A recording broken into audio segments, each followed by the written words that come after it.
In this scenario, we have a couple of actors. We have a child here waiting for its parent, who is going to come here and cross the street.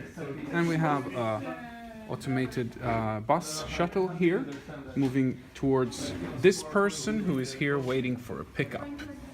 So, scenario starts. Shuttle moves, sees the child standing here waiting, slows down a little bit, realizes that the child is not moving, but the parent is coming from the other street, so comes to a complete stop.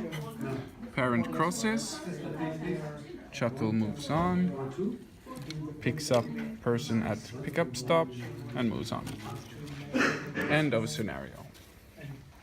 So,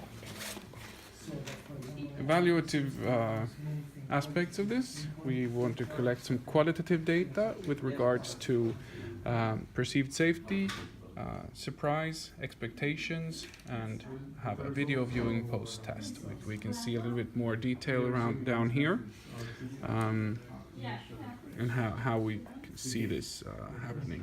The keyword here being perceived safety. Quantitative data, we have first of all the most important one, number of kills.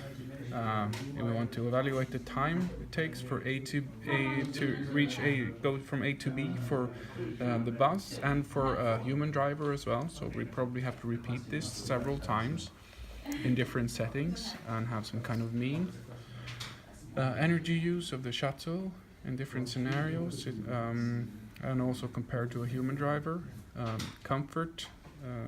With acceleration and deceleration, so ride comfort for the bus passengers, and different types of trajectories.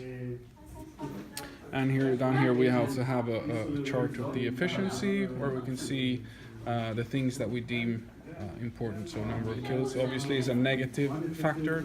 We have the time it takes for the bus to go from A to B. We have the human travel time, which is the pedestrian really.